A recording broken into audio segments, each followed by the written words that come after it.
Tiago, capítulo 1, do verso 9 ao verso de número 11, nos diz assim a palavra do Senhor: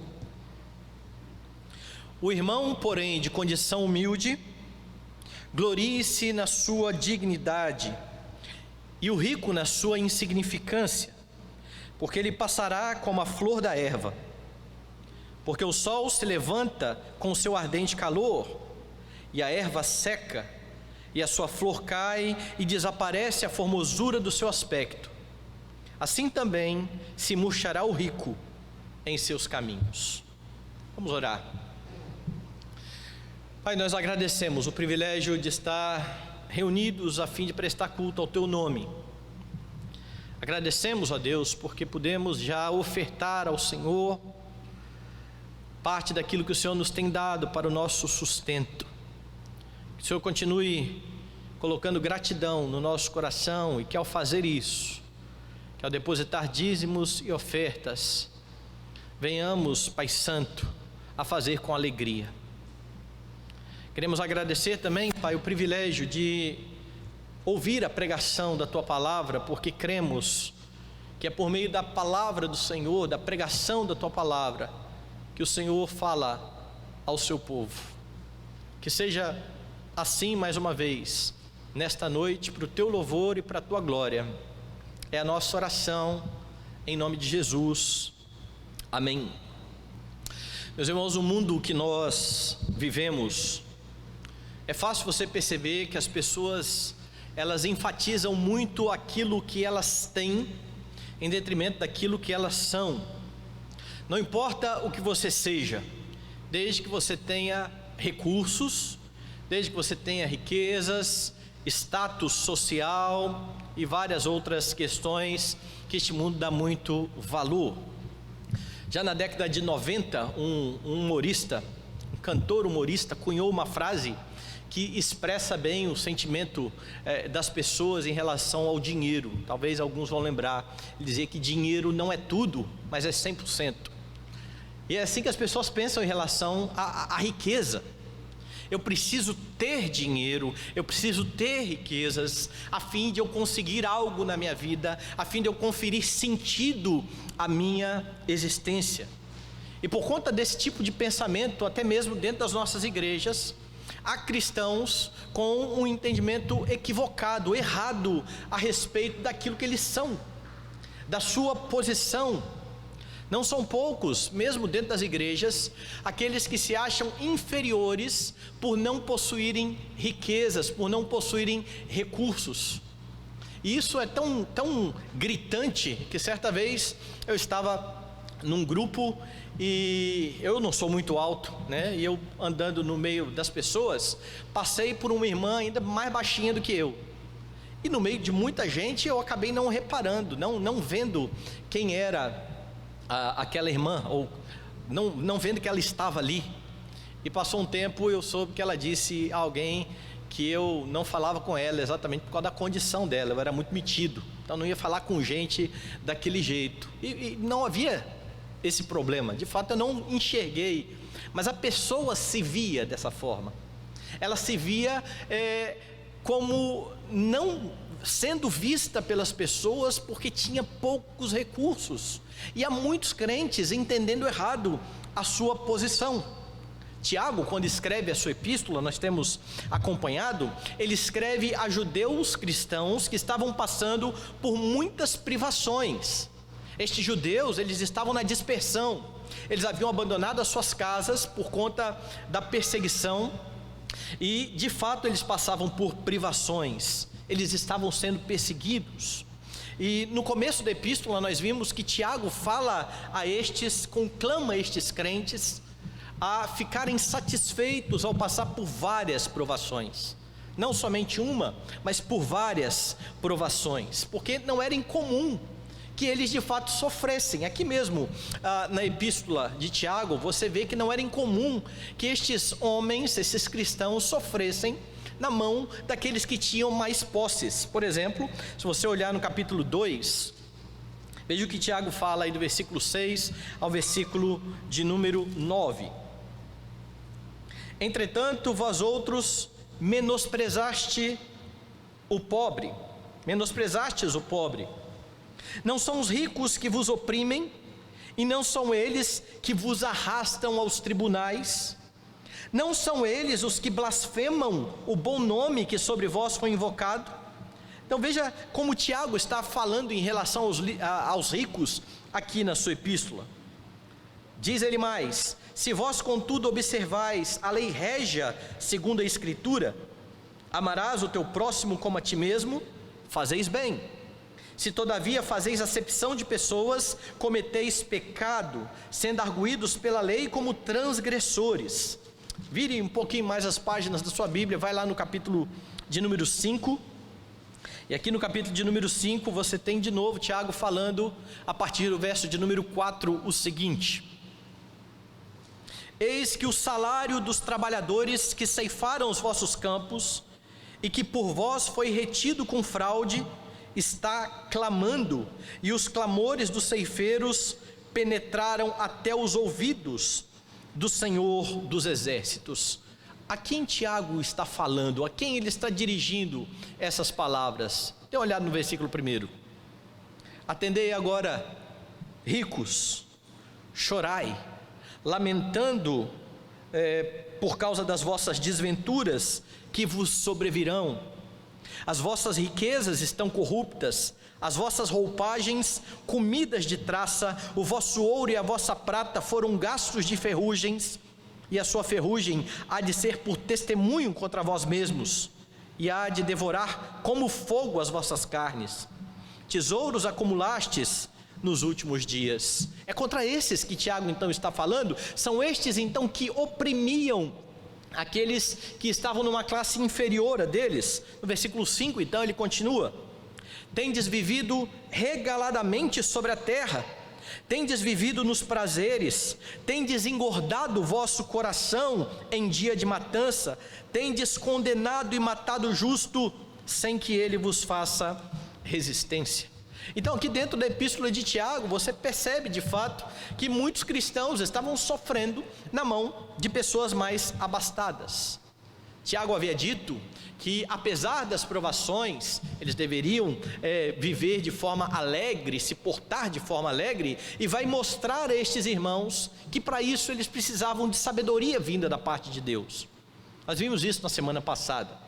Sem a sabedoria que vem da parte do Senhor, não há como encarar as provações com alegria, mas com a sabedoria que vem de Deus, é possível que você enfrente as provações dessa forma. E nos versículos que nós lemos hoje, parece que Tiago muda completamente o assunto que ele estava falando. Os estudiosos, eles até dizem que parece não haver muita conexão com aquilo que Tiago estava falando anteriormente e os versículos que nós lemos. Nestes versículos, Tiago faz um contraste entre os cristãos humildes e os ricos, demonstrando que a verdadeira riqueza está no Senhor Jesus Cristo. Veja como que Tiago faz isso, como é que Tiago demonstra que a verdadeira riqueza está no Senhor Jesus Cristo. Tiago vai mostrar que com Cristo o pobre é rico. Dê mais uma olhada no versículo 9, mais uma vez. O irmão, porém, de condição humilde, glorie-se na sua dignidade. Tiago se dirige primeiro aos pobres, aqueles que estavam numa condição humilde. Na Septuaginta, a Septuaginta é a tradução do Antigo Testamento para a língua grega. Você sabe que o Antigo Testamento ele foi escrito em hebraico, e houve um tempo em que traduziram o Antigo Testamento todo ele para a língua grega, e essa versão passou a ser chamada de Septuaginta. Por que eu estou citando a Septuaginta? Porque a palavra que é usada na Septuaginta para pobre, para alguém que carece de recursos, é a mesma palavra grega que está sendo traduzida aqui no nosso texto por humilde. Então, quando Tiago está falando o irmão de condição humilde, ele está de fato falando a pessoas pobres, a pessoas que estão numa condição inferior, e não somente em relação à questão do dinheiro. Poderia ser uma condição de escravo, Lembra que havia muitos que estavam nessa condição nesse tempo, ou pessoas que não tinham estudo, ou pessoas de determinada profissão. Então a palavra aqui pode englobar todas essas pessoas a quem Tiago está se dirigindo. Essa humildade então era o estado destas pessoas diante dos seus pares, e Tiago dá aos humildes uma ordenança. O irmão pobre, o irmão de condição humilde, qual é a ordem? Glorie-se. Essa é uma ordem, é um imperativo. Glorie-se no Senhor. A palavra traduzida aqui por dignidade, glorie-se na sua dignidade. A palavra traduzida por dignidade aqui traz a ideia de um local exaltado, um lugar mais alto, ser colocado num lugar mais alto ou numa posição elevada. Se você tem a Bíblia na versão NVI, você vai ver que a NVI traduziu exatamente assim: glorie-se na sua elevada posição. Então pense na ordem que Tiago está dando aos pobres. O irmão pobre, glorie-se na sua elevada posição.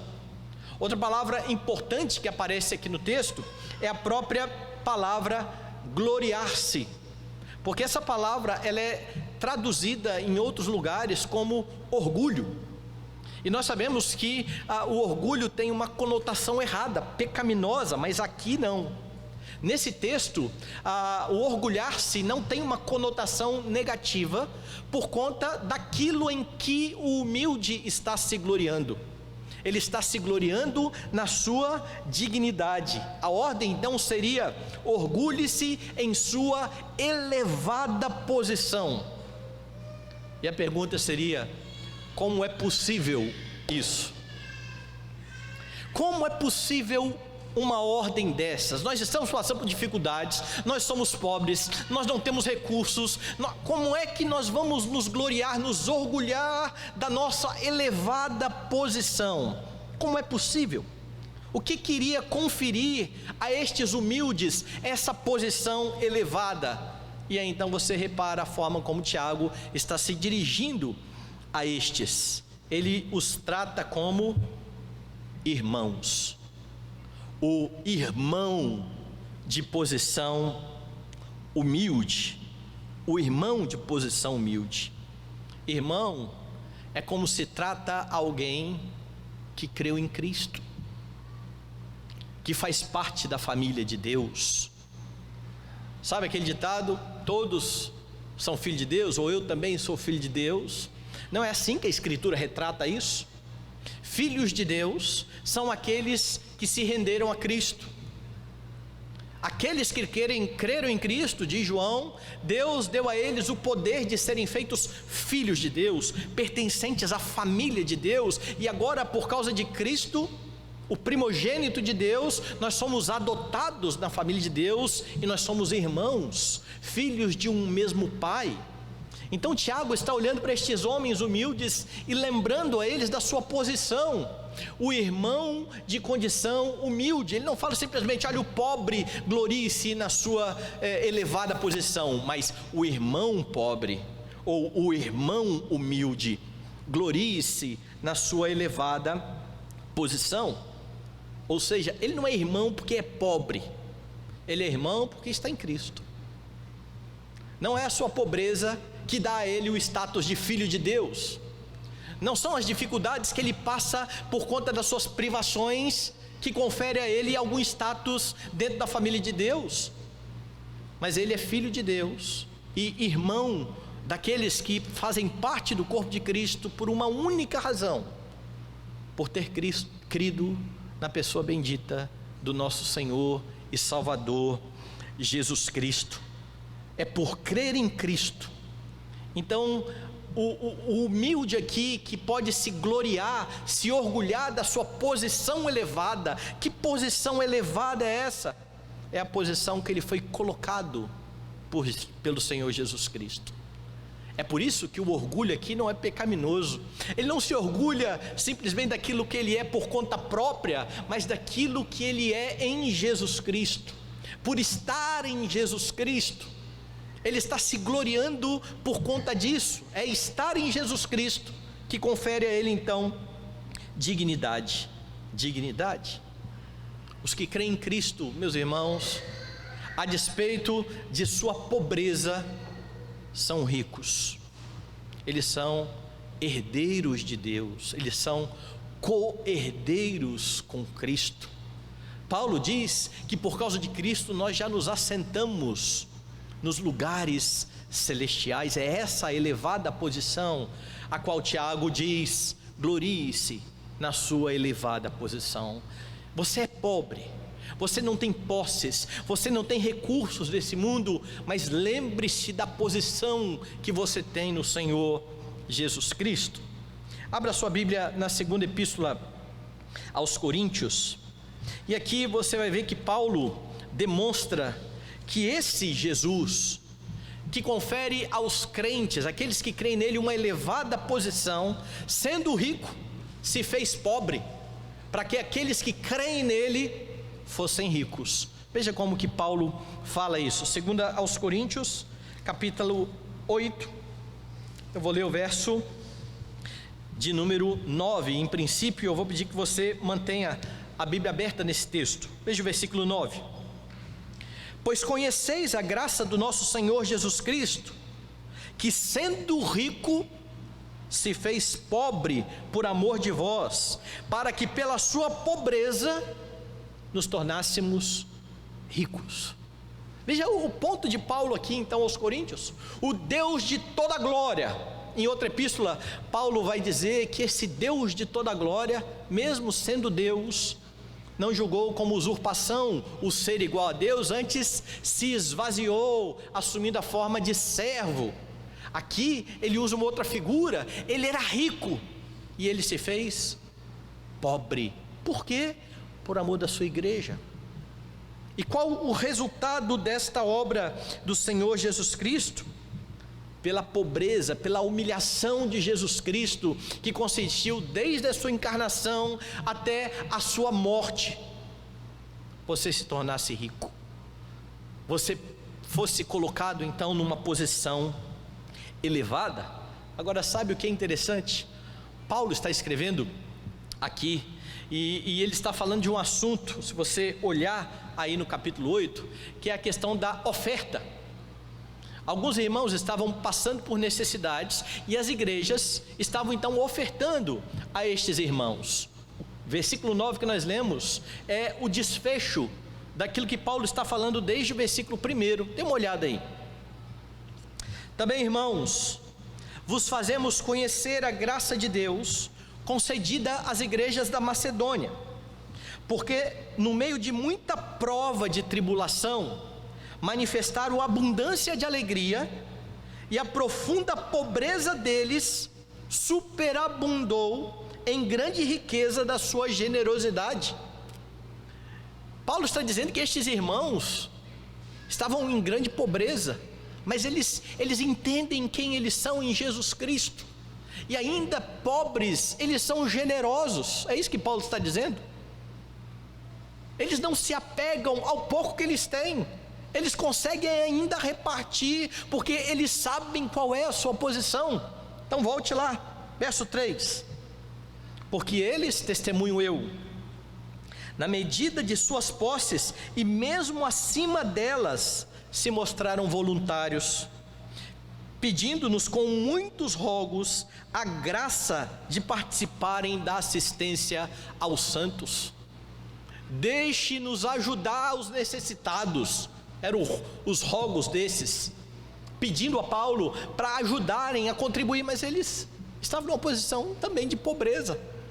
Por isso que Paulo fala segundo as suas posses ou acima das suas posses. Continua Paulo: e não somente fizeram como nós esperávamos, mas também deram-se a si mesmo, primeiro ao Senhor, depois a nós, pela vontade de Deus. O que nos levou a recomendar a Tito, que como começou, assim também complete esta graça entre vós. Como, porém, em tudo manifestais superabundância, tanto na fé e na palavra, como no saber, e em todo cuidado, e em nosso amor para convosco, assim também abundeis nesta graça. Não vos falo na forma de mandamento, mas para provar pela diligência de outros a sinceridade do vosso amor. E aí então Paulo conclui: pois conheceis a graça do nosso Senhor Jesus Cristo, que sendo rico, se fez pobre por amor de vós, para que pela sua pobreza vos tornasseis ricos. Paulo então não vê pobreza e riqueza pelo prisma das posses e do dinheiro, a ponto de irmãos que sabem da sua posição em Jesus Cristo, que entendem o seu lugar dentro do corpo de Cristo, mesmo passando eles mesmos por dificuldades, conseguem socorrer a outros irmãos. Isso é muito diferente do mundo que nós vivemos, certo? Das pessoas que muitas vezes querem olhar somente para o seu bolso, para aquilo que é seu, e eu não quero me meter muito em tentar ajudar os outros, não. Aqueles que conhecem a sua posição em Cristo acabam por se tornar generosos. Em Jesus Cristo, os pobres, mesmo os pobres, são ricos, porque Jesus é a sua riqueza, e é nisso que eles devem se gloriar. Aí mesmo na Epístola aos Coríntios, na segunda, no capítulo 10, nos versículos 17 e 18, Paulo então explica o que Tiago está dizendo lá: aquele irmão de condição humilde, glorie-se na sua dignidade. Paulo fala isso de outra forma: aquele, porém, que se gloria, glorie-se no Senhor, porque não é aprovado quem a si mesmo se louva, e sim aquele a quem o Senhor louva. Como é que Paulo então pode dizer orgulhe-se da sua posição? Por estar em Cristo, por saber quem você é em Jesus Cristo. Saiba que Jesus te colocou numa elevada posição, é o que está ensinando então Tiago. E a pergunta aqui é: onde é que você tem buscado a sua identidade? O que confere valor à sua vida? Quando você pensa a respeito de quem você é, o que vem primeiro na sua mente? Porque há muitas pessoas que estão de fato tristes, ansiosas, deprimidas, por conta de não saberem como se enxergar. Eu aconselhei uma pessoa uma vez que estava com bastante problema, bastante tristeza, e eu fiz a seguinte pergunta: o que você espera da sua vida daqui 5 anos? E ele começou a fazer uma lista: eu quero estar formado, eu quero estar com um bom emprego. O que você é agora? Como é que você vê a sua vida agora? Eu não sou nada, pastor. Eu não sou estudante, eu não tenho emprego, eu não tenho dinheiro, eu não sou nada. E a minha pergunta foi: você esqueceu de Jesus Cristo e daquilo que você é em Jesus Cristo? Porque em momento nenhum, quando eu pedi para ele se descrever, ele se descreveu como um filho de Deus, porque é isso que confere a identidade em primeiro lugar.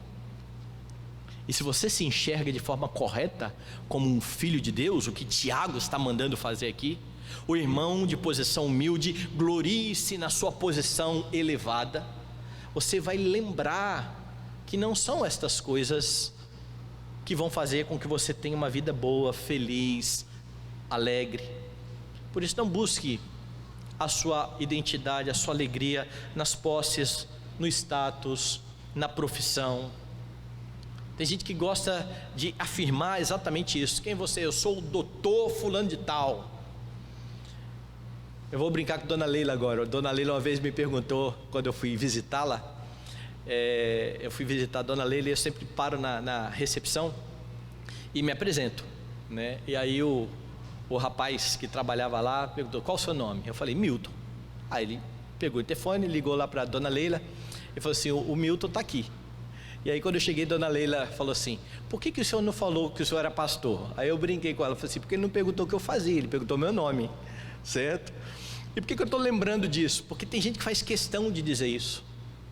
Eu estava certa vez trabalhando numa igreja, eu era seminarista ainda, e eu trabalhava todo verão na igreja aqui em Guarapari, na Praia do Morro. O pastor tirava férias e eu passava ali uns 15 dias pelo menos ajudando na igreja. E um dia eu dirigi a escola dominical, e como eu faço aqui até hoje, né? Termina tudo, eu vou perguntar quem visita. E aí então os visitantes levantaram, muita gente, verão em Guarapari com muita gente, e esse levantou um cidadão bem na minha frente assim, e eu perguntei: o irmão é de onde? Eu sou lá de Belo Horizonte. E na mesma hora que ele levantou um outro atrás dele, e apontando assim para ele, falando baixinho assim: ele é vereador, alguma coisa assim. Se eu não quero saber se ele é vereador, aqui na igreja os títulos que importam, segundo a Escritura, os ofícios que nós temos são de presbítero e diácono. Tem doutor, mas tem gente que faz questão: eu sou o doutor fulano de tal. Será que a identidade não está nisso? Por que eu estou fazendo tanta questão disso e de ser chamado dessa forma? E parece que é algo de somenos, né? Mas eu conheci um outro rapaz que era seminarista, estava no seminário. Como é que a gente chama seminarista? Seminarista. Então está conosco o seminarista fulano de tal. Quando o seminarista forma, ele ainda não é pastor, porque não foi ordenado, ele não está licenciado, ele também não é mais seminarista. O que ele é? Ele é bacharel em teologia. E aí então estava o culto acontecendo, e aí o rapaz estava dirigindo os cânticos e falou assim: eu vou pedir ao nosso irmão, eu não sei se ele é seminarista ou se eu chamo ele pelo nome. Aí o rapaz fez questão de dizer assim: Bel fulano de tal, Bel de bacharel. Eu falei: gente, mas que negócio é esse? Mas é nisso que eu coloco a minha identidade? Onde é que você coloca a sua identidade? No fato daquilo que você é, das suas realizações, ou no entendimento de que o Senhor Jesus Cristo colocou você numa elevada posição? E não pense aqui que eu estou menosprezando títulos ou outras coisas. Eu não estou menosprezando títulos. Quando nós nos referimos às pessoas, nós nos referimos às pessoas com toda a honra que elas merecem. Então, se eu vou me referir a alguém, eu vou me referir muitas vezes, não aqui na igreja, né, mas pelo título. Principalmente se eu estiver num ambiente onde essas pessoas estão atuando. Mas quando eu faço a questão o tempo todo do título, e eu me apresento dessa forma, alguma coisa pode estar errada. Eu posso estar de fato tentando firmar a minha identidade naquilo que eu estou fazendo. E é por causa dessa elevada posição em Cristo que Tiago pode dizer aos pobres: glorie-se, orgulhe-se daquilo que você é em Jesus Cristo.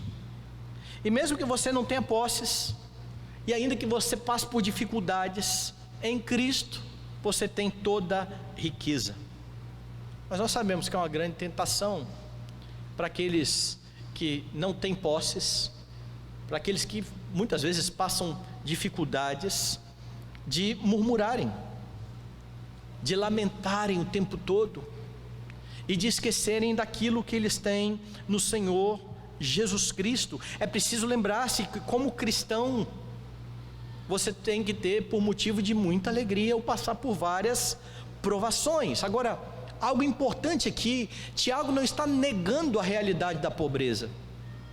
A pobreza é real, a pobreza existe, e ele se dirige aos crentes.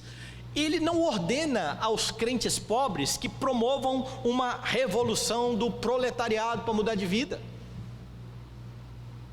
porque ainda que eles mudem de vida financeiramente falando, sem Cristo, não adianta nada.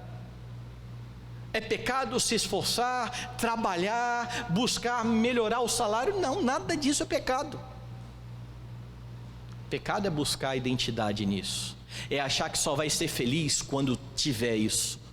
Isso é pecado. Agora, quando você vive sabendo quem você é em Jesus Cristo, sabendo que você tem que fazer todas as coisas para a glória de Deus, a fim de que Deus seja honrado, seja glorificado, você vai se dedicar naquilo que você faz, na sua profissão, e possivelmente você vai subir de vida. Possivelmente, porque muitas vezes não acontece. Você vai melhorar a sua condição. Mas em Cristo, se a condição melhorar, você vai saber qual é a verdadeira riqueza. E se a condição não melhorar, você permanecerá feliz, sabendo que você está fazendo tudo para a glória de Deus. Para estar em Cristo, é necessário que se reconheça a sua pobreza espiritual. É por isso, meus irmãos, que há pessoas, financeiramente falando, que são pobres, mas que não se veem espiritualmente pobres. Acham que merecem a salvação pelo simples fato de eles serem sofredores, em decorrência da falta de recursos. E aqueles que assim pensam são de fato, não têm nada do que se gloriar. Eles não têm riquezas para se gloriar nas riquezas, e eles também não têm a Cristo, eles não estão numa elevada posição. É preciso reconhecer o estado de pecado e de miséria, a fim de se tornar rico. Quem se vê tendo algumas coisas, nunca vai se tornar rico. Jesus usou uma outra figura para expressar isso, né? Ele falou de sãos, né, e de doentes. Quem acha que é são, não precisa de médico. Quem precisa de médico é quem entende que é doente. Só tem a riqueza de Cristo quem sabe que é miserável, pobre, cego, nu. Foi assim que Deus e que o Senhor Jesus Cristo falou à igreja de Laodiceia. Se você voltar lá no Sermão do Monte, capítulo 5 do Evangelho de Mateus, você vai perceber o seguinte, verso de número 3: bem-aventurados os humildes de espírito, porque deles é o reino dos céus. É para estes o reino dos céus. Humildes de espírito, aqueles que reconhecem a sua condição espiritual diante do Senhor. Agora, se você já creu em Cristo, já foi comprado por Cristo, se você já faz parte da família de Deus, você pode se gloriar na sua dignidade. O que dá sentido à sua vida é exatamente isso: ser do Senhor Jesus Cristo, pertencer a Ele. Não é ser rico, não é ser pobre, não é ser patrão, não é ser empregado, não é ter uma profissão destacada, não é ter uma profissão humilde. Não busque sentido em nenhum outro lugar que não seja no Senhor Jesus Cristo, aquele em quem você encontra plena satisfação. A esperança não pode estar numa conta mais cheia. A esperança está em Jesus Cristo. A verdadeira riqueza está em Jesus Cristo. Portanto, sem Cristo, é o segundo ponto de Tiago, o rico é pobre. Se é verdade que com Cristo o pobre tem grande riqueza, sem Cristo o rico é pobre. Veja os versículos 6 a 8. Volte lá, Tiago, capítulo 1. Versículos 10 e 11. E o rico na sua insignificância, porque ele passará como a flor da erva, porque o sol se levanta com seu ardente calor, e a erva seca, e a sua flor cai, e desaparece a formosura do seu aspecto. Assim também se murchará o rico em seus caminhos. Tiago escreve aqui, e a forma como ele escreve é em forma de paralelismo, semelhante àquilo que você encontra lá no livro de Provérbios, sentenças que são colocadas para ou contrastar um assunto ou para enfatizar certo assunto. É um recurso de linguagem que serve para estabelecer algumas vezes contrastes, e no caso Tiago está contrastando o pobre com o rico, e é o que tudo indica, o rico aqui nesse texto não é um crente. Tiago não está falando aos crentes ricos da igreja. Parece ser uma espécie de profecia contra os opressores, contra os ricos, porque você tem algumas evidências disso. Tiago, primeiramente, não chama eles de irmãos. Lá ele definiu o irmão de condição humilde. Aqui ele não está dizendo o irmão rico, mas o rico. O mesmo rico que nos outros versículos ele diz que oprimem os pobres, que serão julgados por Deus, e por conta da própria forma como ele vai falar que vai acontecer com os ricos no versículo que nós estamos estudando. Então, possivelmente, esse rico aqui não é crente. Então, pense no paralelismo aqui, como que Tiago está fazendo. Ele está dizendo que os ricos também devem se gloriar. O irmão humilde deve se gloriar na sua dignidade, na sua alta posição. E o rico também deve se gloriar. Ele deve se gloriar em quê? Veja, o rico deve se gloriar na sua insignificância. O que Tiago está querendo demonstrar com isso? Veja, ambos, o pobre e o rico, ele ordena que eles se gloriem. O humilde em Cristo e o rico, insignificância. A palavra que é traduzida aqui por insignificância é a mesma que foi traduzida no versículo anterior pela expressão de condição humilde. Note aí na sua Bíblia, o irmão, porém, de condição humilde, isso aí na língua grega é uma palavra só, certo? De condição humilde.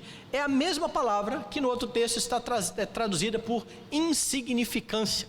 Isso aqui é importante de você saber, porque Tiago está dizendo: o humilde glorie-se na sua dignidade, o rico glorie-se na sua humildade.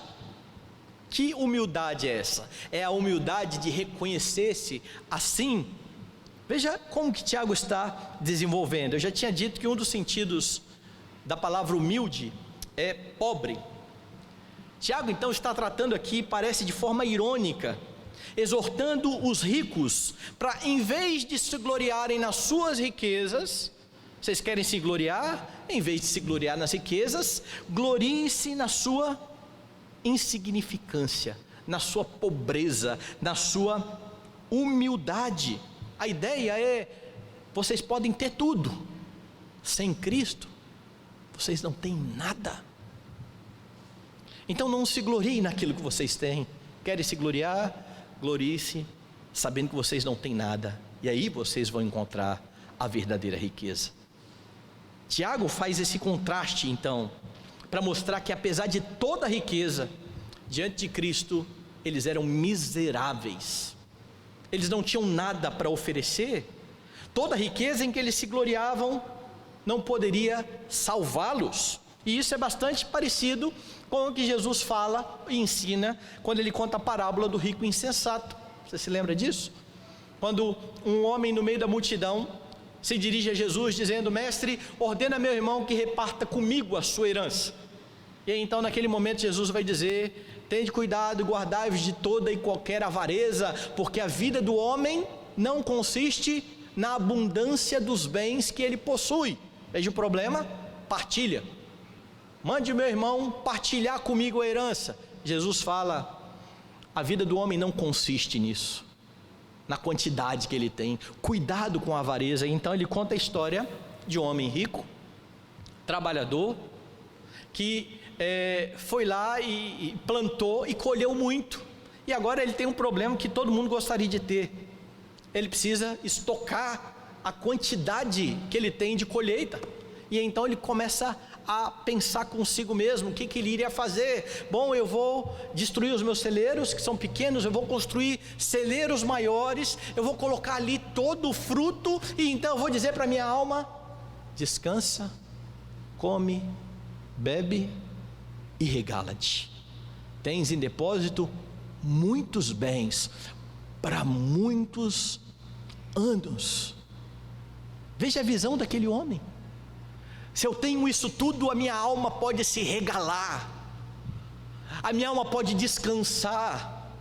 E aí, então Jesus vai dizer, e naquela mesma noite ele ouviu: louco, esta noite lhe pedirão a tua alma, e o que tens ajuntado ou preparado, para quem será?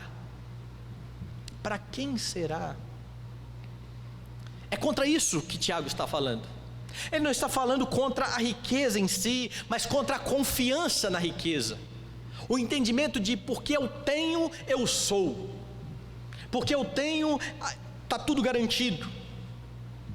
Ele fala àqueles que acham que a sua identidade é definida pelas posses, e por causa da sua condição, eles acabam achando que tem tudo.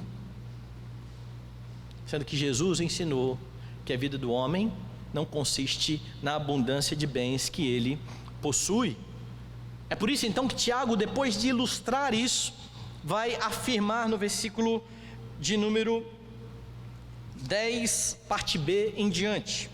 Depois que ele fala, o rico glorie-se na sua insignificância, ele dá razão, porque ele passará como a flor da erva, porque o sol se levanta com seu ardente calor, a erva seca, a sua flor cai e desaparece a formosura do seu aspecto. Assim também se murchará o rico em seus caminhos. Por que eu estou afirmando então que Tiago não está falando de ricos crentes? Porque esse não é o final do rico crente. O final do rico crente entra no gozo do seu Senhor. Mas o final destes ricos a quem Tiago está se dirigindo aqui é terrível. E a ilustração dele é a seguinte: olhe para uma flor, olhe para a relva, e por mais bela que ela seja, assim que o sol vem sobre ela, ela seca, ela murcha, ela cai. Por maior glória que você tenha com as suas posses, com a sua riqueza, por mais pompa que você tenha em toda a sua vida, diante do sol da justiça, você não encontrará salvação. Se você se fia naquilo que você tem, em vez de se fiar em Jesus Cristo, na confiança em Cristo, você está perdido. É por isso então que Tiago está dizendo, sem Jesus, o rico, ele é pobre.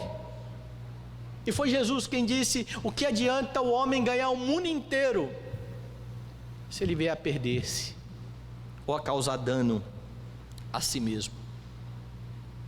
Meus irmãos, um dia todos estarão diante do tribunal de Deus. Segundo Paulo, diante do tribunal de Deus nós prestaremos conta de tudo aquilo que fizemos, de todas as nossas obras. E lá não vai importar se você foi rico, não vai importar se você foi famoso, se você colocou o seu pé na calçada da fama, em algum desses lugares aí. Não vai importar se você foi alguém que contribuiu e muito com o desenvolvimento da tecnologia e fez bem a muitas pessoas. Não vai importar se você era a pessoa mais bem vista no seu bairro. Não vai importar nada disso. O que importa naquele dia é se você é encontrado em Jesus Cristo. É se você é achado unido ao seu Redentor, ao seu advogado. Aí sim, se você estiver com o seu advogado, todas essas realizações ganham sentido. De novo, eu não estou falando contra estas coisas, mas contra a confiança nestas coisas. O que importa diante do tribunal de Deus é se Jesus é o seu Redentor e o seu advogado.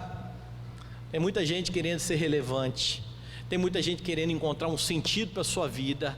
Eu preciso fazer alguma coisa, o meu tempo está passando, eu estou ficando velho, eu olho para trás, eu não fiz nada de consistente. O que seria isso? Será que uma vida normal, dentro de toda a rotina, cumprindo os deveres que eu tenho como pai, como esposo, como esposa, como filho, como um cristão colocado na sociedade, sendo honesto, tudo isso para a glória de Deus, isso não é nada? Só é alguma coisa se for reconhecido, se eu for lá na Câmara receber um diploma, se eu for em algum lugar. Nada disso diante de Deus importa. Mas se você está em Cristo, estas coisas de novo ganham um novo sentido. Eu não estou falando contra elas, como eu já disse, Não é pecado você trabalhar, é ordenado você trabalhar. E é ordenado você fazer para a glória de Deus, você ser o melhor. É ordenado você ser justo. É ordenado você fazer de modo a não ter um lucro além do que deveria ter. Lembre-se de como é simples a ideia da vida cristã, lá nas palavras de Lutero, quando o sapateiro se aproxima dele dizendo: olha, como é que eu posso servir melhor a Deus? E aí Lutero vai dizer: qual é a sua profissão? Eu sou sapateiro. Então faça um bom sapato e venda pelo preço justo. Faça o melhor sapato, mas não tente lucrar além do que deveria. É assim que nós fazemos na nossa profissão. É assim que nós exaltamos e gloriamos a Deus e glorificamos a Deus, somente dessa maneira. Então trabalhe, se esforce, estude. E se você for usado por Deus para fazer grandes coisas, hoje de manhã falávamos a respeito da influência cristã nas diversas áreas da vida. Louvado seja o Senhor. E se ainda você conseguir ficar rico por conta do seu trabalho e for um crente fiel, louvado seja o Senhor. O que não pode é você conquistar todas essas coisas desse mundo e ser encontrado sem um advogado no dia final. E a minha percepção muitas vezes é que pais cristãos têm se preocupado tanto com os filhos, o que eles vão ser, qual profissão eles vão ter, se eles vão ser doutor, se eles não vão ficar trabalhando para os outros, mas não gastam tempo estudando a Bíblia com seus filhos, não gastam tempo orando com seus filhos, não gastam tempo falando ao coração dos seus filhos, discipulando os seus filhos, porque o que importa são as coisas desse mundo. E Tiago está falando: não. Se você tiver tudo isso sem Cristo, você é um miserável. É em Cristo que nós temos a nossa dignidade. Não ache então que estas coisas determinarão a sua vida. Não ache que você ficará satisfeito se você tiver essas coisas. Não coloque a esperança da sua alegria nas coisas desse mundo, porque não adianta você ganhar o mundo inteiro e vir a perder-se. Não se glorie então do que você tem, mas naquilo que você é, se você tem a Jesus Cristo.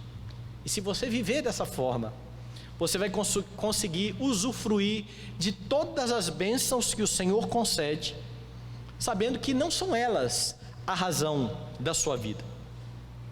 Por outro lado, ainda que nada disso aconteça na sua vida, ainda que você não faça uma grande realização, não seja reconhecido, o seu nome aí não fique para os anais da história, você estará plenamente satisfeito no Senhor. Você cumpriu o seu chamado, você honrou a Deus naquilo que Ele te chamou a fazer.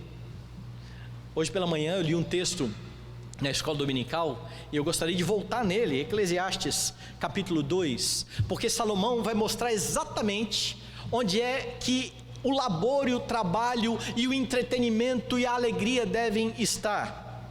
Ele vai dizer: não há pecado nestas coisas em si, mas veja como que ele desenvolve isso. Eclesiastes capítulo de número 2, versos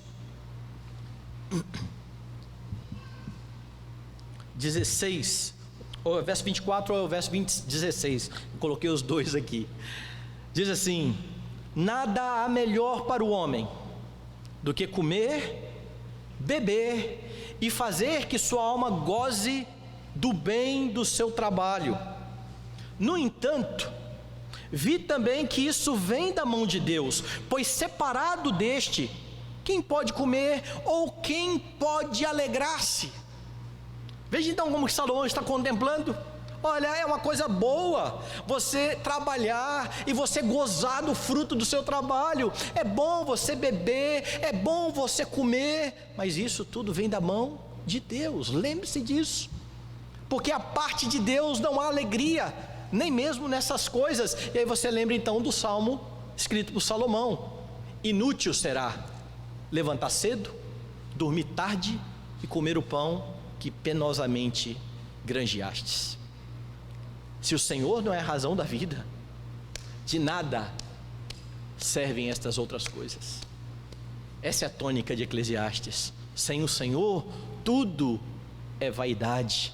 E ele continua: porque Deus dá sabedoria, conhecimento e prazer ao homem que lhe agrada, mas ao pecador dá trabalho, para que ele ajunte e amontoe, a fim de dar àquele que agrada a Deus.